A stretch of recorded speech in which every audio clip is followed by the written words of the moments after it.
I'm James Lewis, TV auctioneer and valuer, and this is a story which began 3 years ago when I set out on an unexpected journey into a little-known period of Indian history. It all started with the auction of what I believe to be an insignificant painting. It was a sale which took me by complete surprise. I was commissioned to undertake a house sale, big Derbyshire estate, and lurking behind this very large cupboard, as we moved it out, were these Indian watercolours. They were paintings that caught the eye of Devinder Tour, one of the country's most prolific collectors of Sikh antiques. I was just blown away. I mean, I'd never seen a painting like this for sale. I'd only ever seen it in museums. 35, 45. I thought it might make a couple of £1,000 something. The bidding began and I had it at 500 and it went to 6, 7. But it soon started to gather momentum. 11,000 on the phone, 12,000 back in the marquee, and we had internet bidding from India as well. I mean, it was just crazy. The other chap I was competing against, he was wavering a bit from time to time. And it was this great fight. 13,000, 14,000, 15,000, eventually £20,000. It's yours. He looked over and said to me, he said, sold to a man who clearly knows a bit more about this painting than I do. I mean, it was a huge price for a very small watercolour. And everybody in the room had a good old laugh and a good old clap. It was something that I wasn't expecting, and something that made me think, why? It's not the sort of thing that happens every day. Ever since that auction, I've been intrigued to learn more about the painting and the history behind it. It's a fascinating tale of a lost empire, a Sikh kingdom which had at its heart one of the greatest treasure collections the world has ever seen. And in this film, I'm going to track down these forgotten wonders, from secret vaults to some of the greatest museum collections in the world. It's one of the most famous objects in the Victoria and Albert Museum. In the week when nearly 24 million Sikhs celebrate the birth of their founder, Guru Nanak, I'll discover that not only are they objects of great value, but works of art, which have the traditions and beliefs of the Sikh faith woven into the very fabric of their design.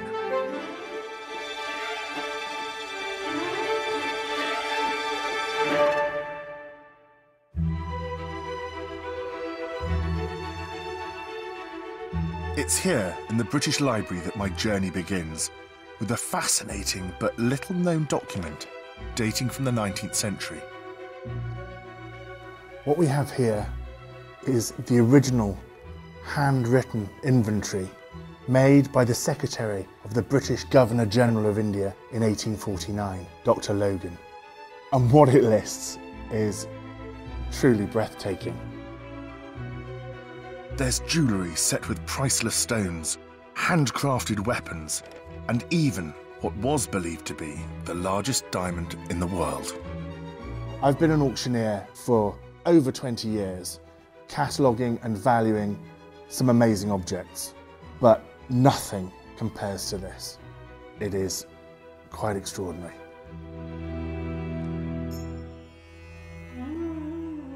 This incredible list gives us a glimpse into one of the greatest treasure collections in history.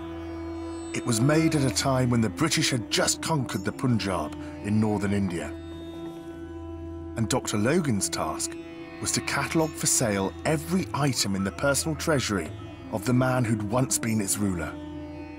His name was Maharaja Ranjit Singh, and he was one of the most charismatic and successful leaders in Sikh history, and creator of the greatest kingdom they'd ever known.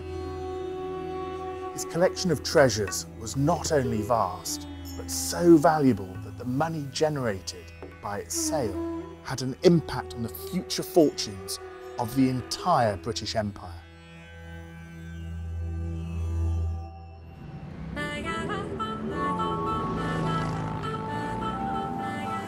These enigmatic treasures are now scattered across Britain. And I want to see them for myself, so I'm starting by heading to a secret location to meet the collector who bought the intriguing painting in that Derbyshire sale.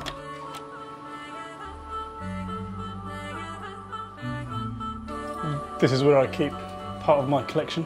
I've been collecting for about 18 years now, and I started off collecting just arms and armour, but I collect everything related to the Sikhs and the Punjab. Devinder is a British Sikh who passionately collects incredible objects, all from a very particular time in Sikh history. I love beautiful things, I love beautiful objects, and those objects that contain some history. For me, it's just like time travel. It's the nearest that I can get to visiting 19th century Punjab, so it's a bit like my little time capsule. Hi, Hello James. there. How you doing? Nice to see you. Nice to Hi. meet you. Welcome.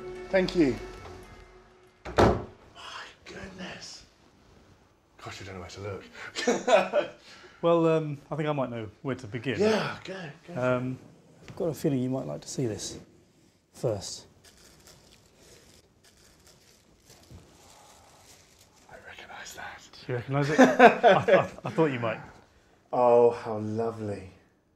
Gosh, you fought so hard for that. I did. Yeah, there was tough competition. There was. But here it is, so I'm very glad indeed. Would you like me to tell you a bit more about it? Please do. Well, so this is a middle of the 19th century watercolour, and would have been painted by a local Punjabi artist but commissioned by the British just after the British take Punjab in 1849. And in this painting we see this group of Sikh warriors called the Akaal, the Immortals, on their way travelling with all of their belongings. They've got these repairs on the scabbards of their swords, this emaciated horse, and this leader who's got gold quoits on his turban, and now all he has left is this pathetic twig for a switch.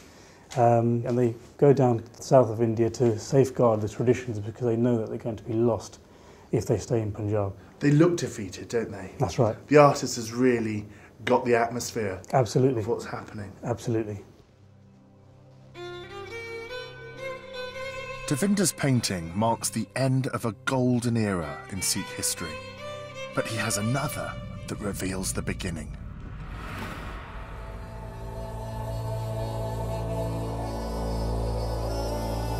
It's the single most valuable item he owns, and it goes back to a period 10 years before the poignant image of the fleeing Akaali, to an age in which the Sikhs were at the height of their political and military power. A time when the court of Ranjit Singh was the most splendid in the whole of India. So James, this is one of my prized possessions. The quality of that work is absolutely fantastic. So did you have to fight as hard for that one as you did for mine? A little bit harder, in fact. Really? Yeah, no, it cost me 6 figures in the end. Golly.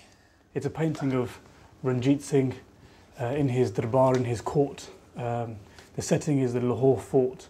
Lahore, northwest India, now in Pakistan, previously the capital of Punjab.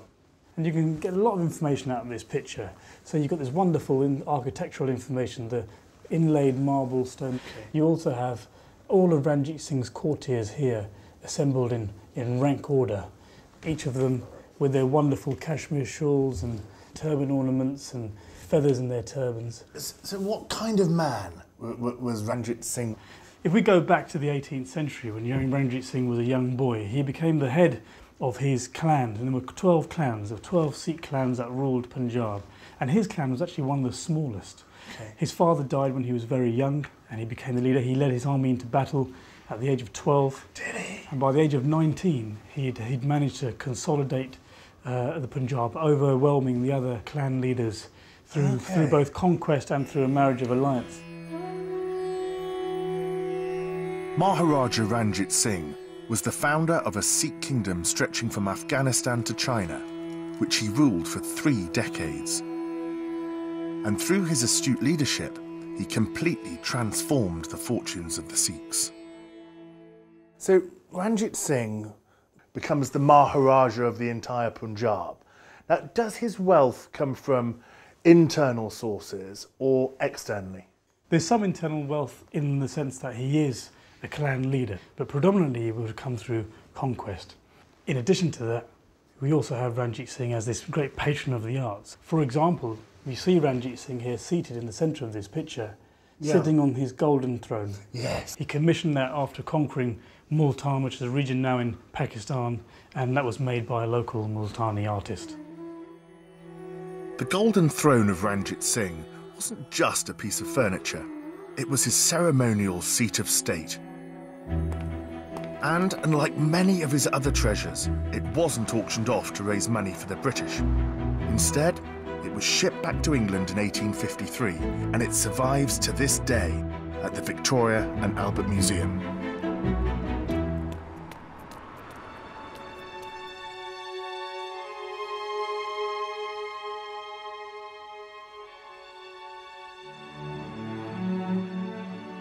Fantastic, isn't it? It is, it is. It's one of the most famous and greatest treasures in the V&A. It was made for Ranjit Singh, probably made in Lahore, and it just says everything about the power of the man, of the empire, the importance of the Punjab at that time. It's very small, isn't it? It's very small, yes, but it's got tremendous presence, even though it's not a huge object. But he was actually rather a small man, and when visitors came from abroad and met him, they, without exception, were disappointed because they thought he looked like a little old mouse and was usually very, very plainly dressed. So to have something so opulent, it's certainly splendor, there to send a message to visitors, isn't it? It is, yes. But this throne wasn't just a status symbol. Ranjit Singh's choice of designer was a statement of the Sikh ideals which lay at the heart of his kingdom. It's recorded that it was made by a Muslim craftsman called Hafiz Muhammad Multani, and the fact that he was a Muslim just underlines the hybrid nature of the empire. It was a Sikh empire, but Sikhs were actually in a minority, so the Ranjit Singh was ruling an empire where Hindus were in a majority and there were more Muslims than Sikhs, and they were all equally able to rise to the top within the court hierarchy on merit, and that reflects almost certainly the teachings of the founder of Sikhism. Guru Nanak said there is no Hindu, there is no Muslim, meaning that everybody in religious terms was absolutely equal.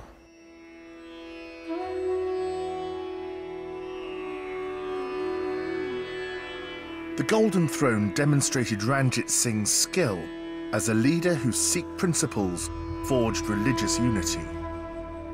And it was also a work of such opulence that it could only have been created by a man for whom money was no object. Ranjit Singh was clearly a prolific patron of the arts, but that wasn't the only way in which he showed his wealth and his power.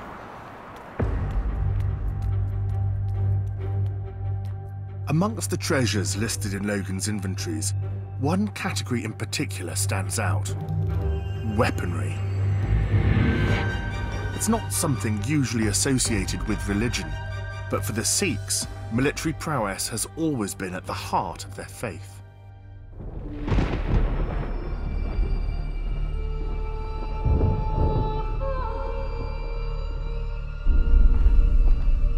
I've travelled to the Royal Armouries in Leeds to find out more.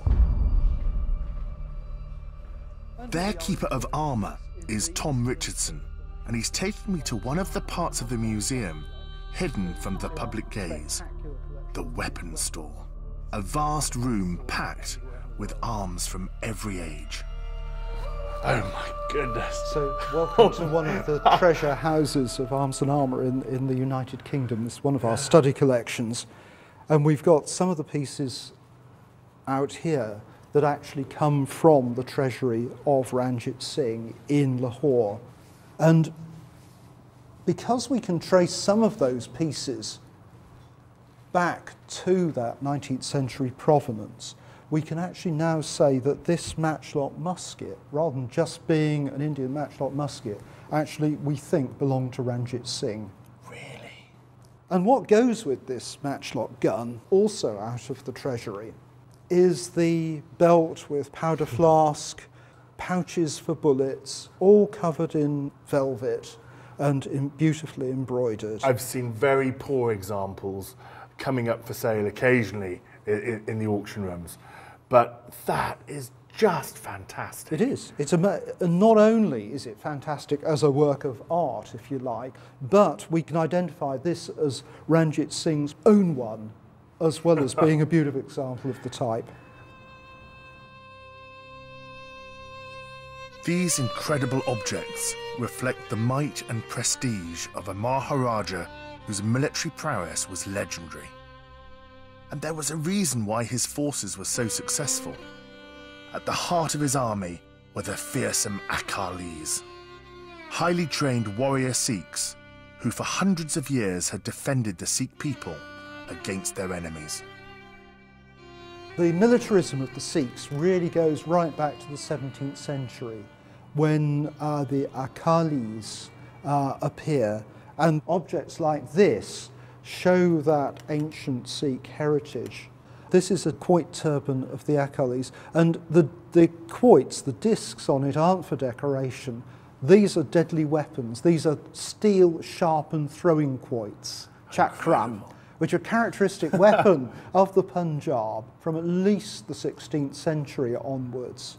And of course, Odd Job, James Bond. I mean, I have to say, you know, that makes me look very silly, but it's the same principle, isn't it? The sharpened top, sharpened bowler hat. Absolutely the same thing, and one can't help feeling that Fleming may have been inspired by something from the Punjab in his invention of Odd Job's bowler hat. So, you know, it's a weapons system on a turban. Yeah. And it's amazing to think of these being worn by soldiers who are fighting on a modern battlefield with flintlock muskets with artillery. It's an incredible story of using the best of the ancient world and the best of the modern world that makes the Sikh state under Ranjit Singh what it became. It would have been a real vision, wouldn't it? Wouldn't it just? Ranjit Singh's armies were renowned as formidable fighters, but there was another factor behind his military triumphs.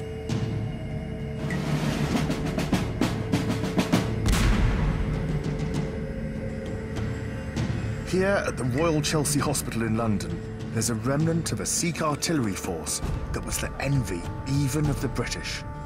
So, amongst this amazing collection of cannon here, we've got two that have particular relevance to Ranjit Singh, haven't we? That's right, yes. Ranjit Singh loved artillery, and when he started off on his military career, he had two or three which were inherited from his father, and a few that he'd captured. But he saw the British, you know, just across the border, and he knew he had to modernise his army fairly quickly. So from that modest collection, he grew his arsenal to almost about 800 cannons. But Ranjit's power and military success wasn't to last. In 1839, the greatest Maharaja in Sikh history died. And without his charisma and force of personality, the incredible empire he'd so successfully built began to implode. So tell me, how did these cannon end up here? Okay, well, after Ranjit Singh died, there was a period of about 7 years when there was a lot of turbulence. Nobody really at Lahore to actually take over the state and run it in the same way that Ranjit Singh did. The army had become almost the kingmakers, if you like, of Lahore. And the Lahore government, in an effort to get them away from Lahore, get them away from involvement with the politics, decided to essentially have a war with the British, really just to occupy the army. And What a reason! the border. Well, the border was only 30, 40 miles away, and there's a little bit of sabre rattling from the British as well at that stage. So that resulted in 2 wars, and these are part of the guns that were actually captured, the booty, if you like, that was captured during that time.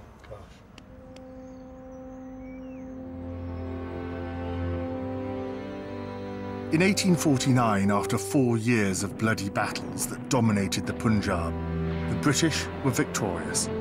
The Sikh kingdom Ranjit Singh had fought so hard to create was annexed, and Dr. Logan began his vast inventory of the Maharaja's treasures for sale to fund the British imperial machine.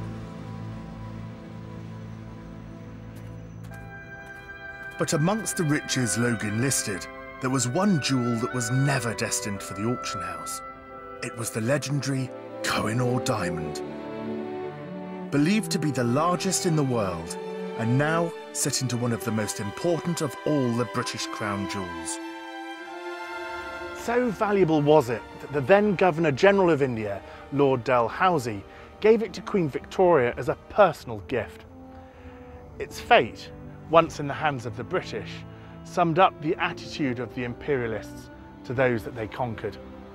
It also marked the end of the greatest Sikh kingdom of all time.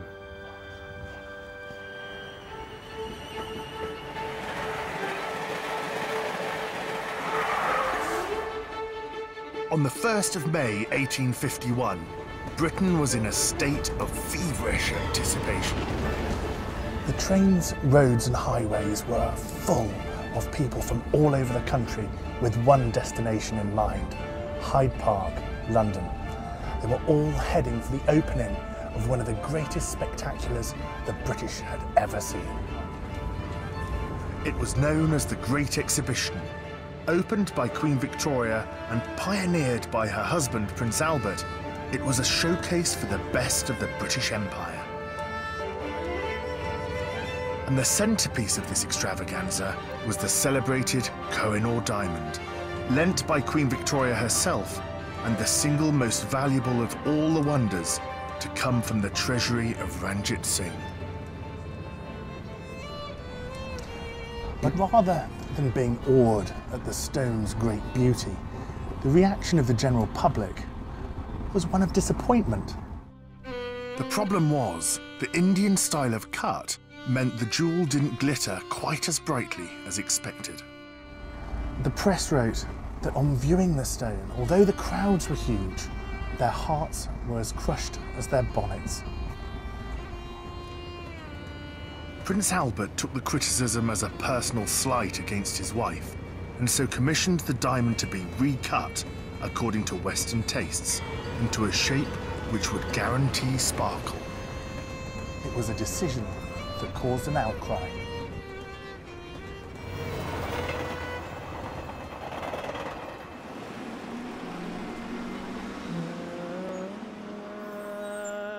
In 1852, the diamond faced its fate. Stonecutters were brought over from Amsterdam, and a steam engine set up in the Strand. But the cutting process proved to be anything but straightforward. The hardness of a facet of the diamond caused it to become so hot that it melted the pewter in which the stone was held, threatening the implosion of the diamond itself. It looked like disaster.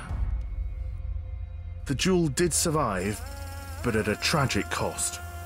After 38 days and £8,000, 43% of this incredible stone was now nothing more than dust.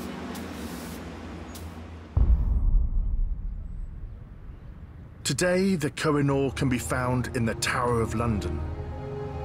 It's now set into the crown of Queen Alexandra, worn by the Queen Mother and displayed on her coffin at her funeral. We asked royal permission to film the diamond, but sadly we were turned down due to its sanctity and ceremonial significance. Ironic, really, when you think Prince Albert almost destroyed it simply to make it more fashionable.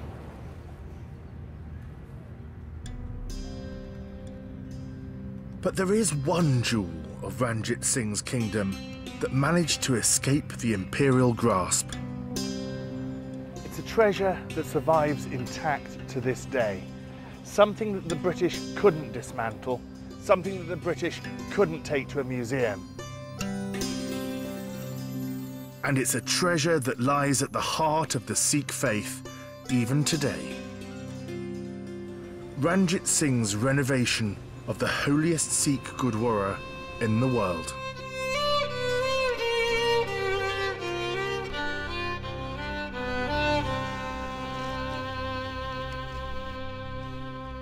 Wow. Devinder has some of the earliest photos of the temple ever taken.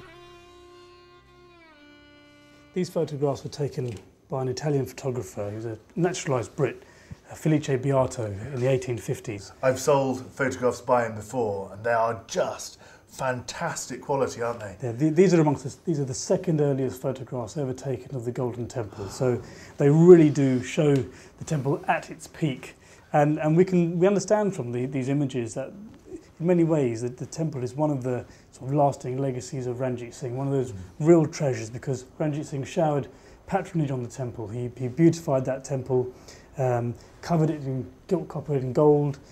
Just gives you an idea of how splendid it must have looked. So what was it like before he started his work? Prior to that, it would have just been a sort of sandstone or limestone structure, quite plain, dating back to the original building underneath dates back to 1765. So just a very plain stone colour. That's right.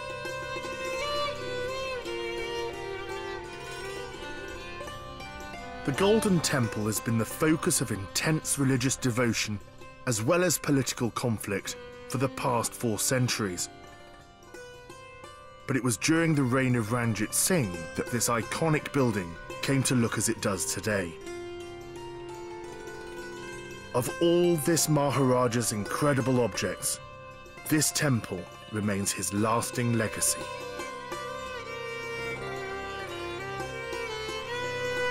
My journey to find the treasures of this dazzling Sikh kingdom is almost at an end. But I've still got one last question for Devinder. Why are you prepared to spend so much time, so much effort, and so much money in this passion of yours for collecting? I'm on a voyage of self-discovery, really. I'm a British Sikh, brought up in Britain, but I have this wonderful connection with my ancestral home in Punjab. I want to learn about the old customs and traditions that essentially make me who I am. The objects, they tell me wonderful stories that let me learn about myself.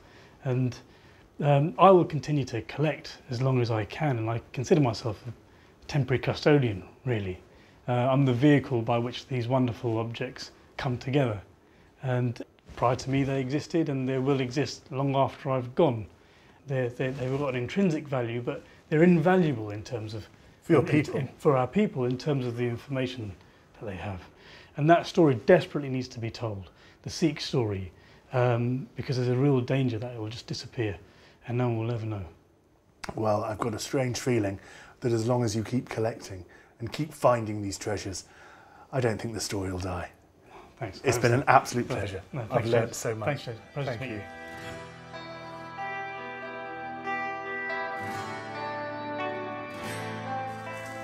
I can't really believe that the sale of a tiny watercolour 3 years ago would have taken me on such an amazing journey. I've been to some wonderful places, met some incredible people, but also seen some real treasures. But most of all, it's left me with an admiration of Ranjit Singh's Sikh kingdom and all that it stood for. And I do hope that Devinder and his passion for collecting will help those objects live on and tell the story to the next generation. At £65,000. So, thank you, sir.